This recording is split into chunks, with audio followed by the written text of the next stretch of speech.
अरे इतनी तो हिल गई और कितनी दुनिया हिलाओगे। पता नहीं भाई केकेआर का ये कौन सी वाली मुंबई इंडियंस से मैच करा दिया। ये मुंबई इंडियंस नहीं, ये चोकिंग इंडियंस लग रहे थे। वानखेड़े जैसी पिच पे भी इन लोगों से 170 चेज नहीं हुआ। इस बार तो इतना गंदा खेले हैं कि मैच खत्म होने से पहले मुंबई के प्लेऑफ के चांसेस खत्म हो गए थे। और भाई अब अनऑफिशियली नहीं बल्कि ऑफिशियली मुंबई इंडियंस आईपीएल से एलिमिनेट हो चुकी है। And all thanks to that one decision जिसने इस पूरी फ्रेंचाइजी को उलट पुलट करके रख दिया। इनफैक्ट तुम्हें पता है सिर्फ मुंबई के ही नहीं बल्कि गुजरात और आरसीबी के भी इस चक्कर में लगे पड़े हैं। यानी अब जब एलिमिनेट हो गई है टीम तो credit unique captain Hardik Pandya को मिलना ही चाहिए। ना हार्दिक को 6 महीने पहले कैप्टनसी मिलती, मुंबई में आते, रोहित शर्मा लीड कर रहे होते और क्या पता अभी मुंबई प्लेऑफ्स की तरफ जारी होती और उनके फैंस भी खुश होते। हाँ डिफरेंस यहाँ पे है कि इस बार मुंबई के बाहर होने पे शायद फैंस भी थोड़े खुश है।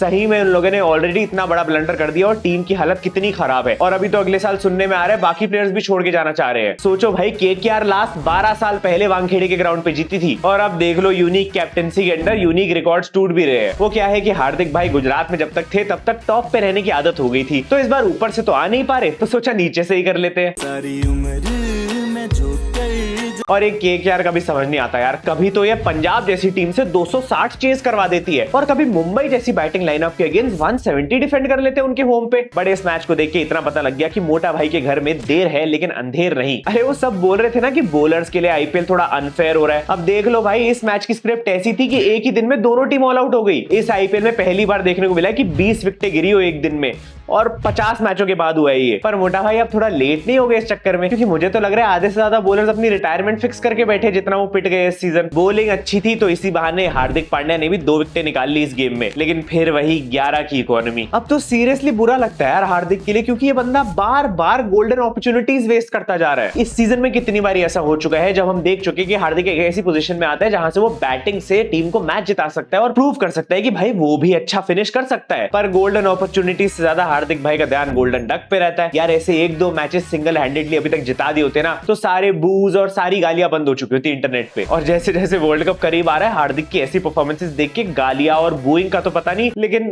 क्राई जरूर आ रहा है, क्यों नहीं हो पा रही फिनिशिंग। नहीं भाई तुम ऑस्ट्रेलिया के प्लेयर्स ही देख लो ना, सामने वाली टीम के नाम में इंडियंस हो, उनकी ब्लू जर्सी हो और वर्ल्ड कप वाला साल हो तो समझ जाना स्टार्क से तुम बच के नहीं जा सकते। जो बंदा कल तक 15-15 की इकोनॉमी से पिट रहा था वो बंदा आज 8 की इकोनॉमी डाल के 4 विकेट लेके गया है। इससे हम इंडियंस को पता लग रहा है कि वर्ल्ड कप पास आ रहा है। पहले आरसीबी हुआ करती थी और अब मुंबई इंडियंस बन गई है, वही टीम जो आउट ऑफ फॉर्म प्लेयर्स को फॉर्म में ले आती है। सड़क से उठाकर स्टार बना दूंगा मैं। अरे हम बुमराह की यॉर्कर्स रिपीट पे देखते रहते, इसकी एक बार वो कोएट्जी वाली यॉर्कर देख लेना, पता लग जाएगा कि हमें भी कैसे फुटबॉल खिलाया जाएगा। और हाँ तुम इतना बोल ही रहे हो कि वो स्टार की विकेट वाली वीडियो दिखा दो, तो मैंने अपने टेलीग्राम पे डाल दिया, जाके देख लेना। नहीं मैं टेलीग्राम की प्रमोशन थोड़ी कर रहा हूँ, तुमने ही तो बोला था यार वीडियो डाल दिया करो वहां पे। देखो मैच के बीच में जितने अपडेट्स होते हैं और जो भी मीम्स मिलते हैं मुझे, मैं वहां शेयर करता रहता हूँ। बहुत फनी वीडियोस आती रहती है वहां पे, तो ज्वाइन कर लो, तुम्हारे एंटरटेनमेंट के लिए है। 100 के कंप्लीट कर लेंगे वहां पे भी। आज तो भाई स्टार्क की लेडी लक आई थी तो बंदा फॉर्म में भी आ गया अपने आप। वो मैं पूछ रहा था भगवान मैंने क्या बिगाड़ा है, क्योंकि मेरी तो स्टार्क की तरह इतनी कुटाई भी नहीं हुई। मेरी लाइफ में लेडी कब आएगी? सुधर जाओ, सुन लो मेरी बात, ठीक है? भाई मैं अभी भी कह रहा हूँ मौका है, जितने भी वो स्टार्क पे 25 करोड़ वाले मीम्स बना के रखे हुए ना सारे फोल्डर डिलीट कर दो, वरना ये वर्ल्ड कप में हमें 25 महीने का ट्रॉमा देके जाएगा। नहीं मतलब वर्ल्ड कप स्क्वाड के अनाउंसमेंट के बाद सारे फॉरेन प्लेयर्स अपना बेस्ट परफॉर्म कर रहे हैं, बस एक हमारे इंडियंस ही है जो पता नहीं क्या कर रहे पिच पे। आज फिर देख लो रोहित और हार्दिक की परफॉर्मेंस। भाई हमारे कैप्टन और वाइस कैप्टन है वर्ल्ड कप में, पिछले 2 मैचेस को उठा के देख लोगे ना तो दोनों के मिला के 20 रन भी नहीं है। रोहित भाई हम तो सोच रहे थे कि आप वो ऑरेंज कैप की रेस में जाने वाले थे इस बार, पर कैसा लगा मेरा मजाक? एक स्टैट है कि Sunil Narayan has dismissed Rohit Sharma 9 times in IPL. चलो अच्छा है भाई T20 वर्ल्ड कप में सुनील नारायण नहीं है, वहां कोई दूसरा बॉलर कर देगा आउट।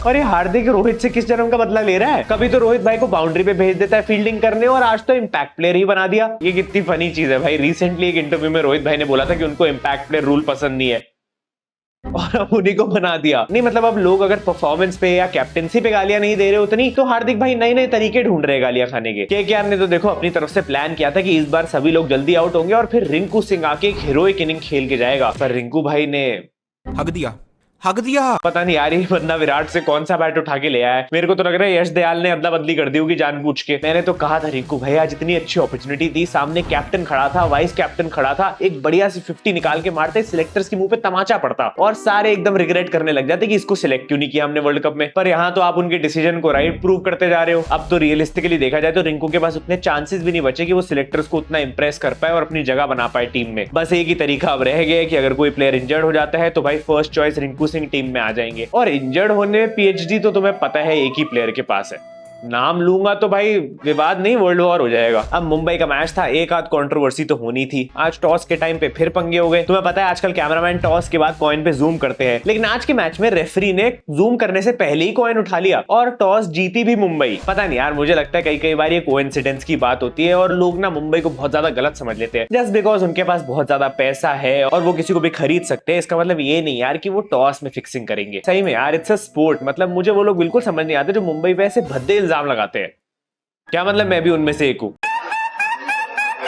केकेआर का सही है, इनका मेन बॉलर बैटिंग में 100 बना लेता है और मेन बैट्समैन बॉलिंग में विकेट ले जाता है। यहाँ हमारे वालों से बैटिंग करवाएंगे तो लगता है बॉलिंग अच्छी करते हैं और बॉलिंग करवाएंगे तो लगता है बैटिंग में ही ठीक थे। हार्दिक भाई आपकी बात कर रहा हूँ। मनीष पांडे के लिए देखो अच्छा लगा, 7 साल बाद केकेआर के लिए वापस बैटिंग करी है बंदे ने और काफी अच्छा खेल के गया है। वही एकदम पुराने आईपीएल के दिनों की याद दिला दी जहां टुक टुक करना वॉज नॉर्मल और 120-130 का स्ट्राइक रेट बहुत बढ़िया माना जाता था। सोचो बंदे ने बुमराह को 6 मार दिया। ऐसा लग रहा था सिलेक्टर्स को इंप्रेस रिंकू से ज्यादा तो मनीष पांडे करना चाह रहे हैं। और इससे ये भी पता लगता है कि केकेआर है कितनी स्ट्रांग इस सीजन और कितनी ज्यादा डेप्थ है उनके पास। मतलब बैटिंग कोलैप्स ऑलमोस्ट हो ही गया था, लेकिन वेंकटेश अय्यर ने, मनीष पांडे ने एक अच्छी इनिंग्स बिल्ड करी है। और माना वेंकी भाई आप अच्छा खेल गए, लेकिन आप थाला नहीं हो जो आप भागोगे ही नहीं जब रन ले रहा है सामने वाला। तो करा दिया रसल को रन आउट इस चक्कर में। मैं तो ये देख के हैरान हूं भाई, चक्रवर्ती और नारायण दोनों ने एकदम कार्बन कॉपी बॉलिंग करी है। लेकिन सोचो राहुल चहर और वरुण चक्रवर्ती ये दोनों हर बार वर्ल्ड कप वाले साल में अच्छा कैसे खेलने लग जाते हैं। बॉलिंग काफी ज्यादा प्रिसाइज और टाइट करी थी केकेआर ने और मुंबई को पूरी तरह से चोक कर दिया। बुरा तो मुझे हर्षित राणा के लिए लग रहा है, बेचारा लग रहा है मैच जीतने के बाद घर पे भी सेलिब्रेट नहीं कर पा रहा होगा इस बार। नहीं क्या पता वहां पे भी कैमरा लगे और फिर एक और मैच का बैन मिल जाए। मुंबई की परफॉर्मेंस देखे तो यार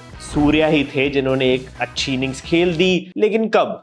जब टीम टूर्नामेंट से बाहर हो गई है। नहीं देखो मुझे गलत मत समझो, मैं कोई सूर्या हेटर नहीं हूं, लेकिन ऐसा क्यों होता है कि जब टीम अंडर प्रेशर होती है तब सूर्या भाई परफॉर्म नहीं करते, लेकिन ऐसे मैचेस में चल जाते हैं जहां पे कुछ फायदा ही नहीं है। पिछले 2-3 मैचेस जब ज्यादा जरूरत थी तब बंदा बिल्कुल नहीं चला। इनफैक्ट इस मैच में भी देखो जरूरत थी कि बंदा एंड तक लेके जाए, लेकिन वो फिनिशिंग ही नहीं आ पाई। I mean, कुछ टाइम पहले जो सूर्या की वो वाइब आती थी ना, मैं हूँ मतलब मैच अकेले पलट दूंगा, वो वाइब आ ही नहीं रही अब इस बार। बेचारे बुमराह भाई भी सोच रहे होंगे कैसी टीम के लिए मेहनत कर रहा हूँ। इतनी अच्छी बॉलिंग करके बंदा विकेट्स निकालता है और टीम आसान चेजेस बॉटल कर देती है। इतनी ज्यादा इकोनॉमिकल बॉलिंग करी भाई, 5 से कम की इकोनॉमी, 3 विकेट्स, पर्पल कैप भी मिल गई, लेकिन किसके लिए? लास्ट पोजीशन पे आने के लिए। मेरी मानो बुमराह भाई तो आप भी रोहित भाई की तरह रिलैक्स मोड में आ जाओ। अब हार्दिक के लिए इतनी मेहनत करने की जरूरत नहीं है, आप अब वर्ल्ड कप में देखना जो भी करना है। वैसे कई बार ना अपने प्लेयर्स ऐसी चीजें कर देते हैं जिसको देख के एकदम प्राउड फील होने लग जाता है। तुम्हें पता है अभी एक न्यूज आ रही है कि विराट, रोहित, बुमराह, हार्दिक इन चारों प्लेयर्स ने डिसीजन लिया है आईपीएल के प्लेऑफ्स मिस करने का, ताकि वो वर्ल्ड कप के लिए अच्छे से प्रिपेयर कर पाए।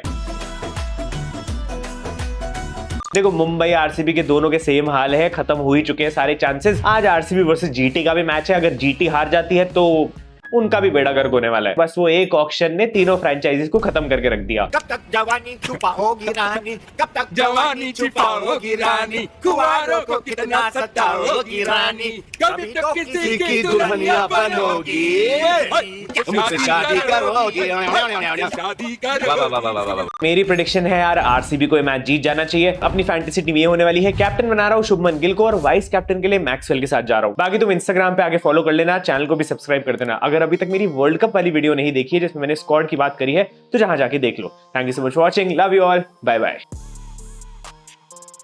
ये अच्छा शॉट और ये 4 रन।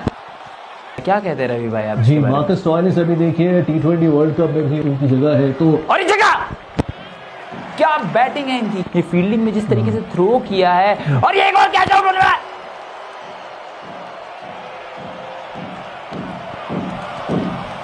पागल है क्या आप?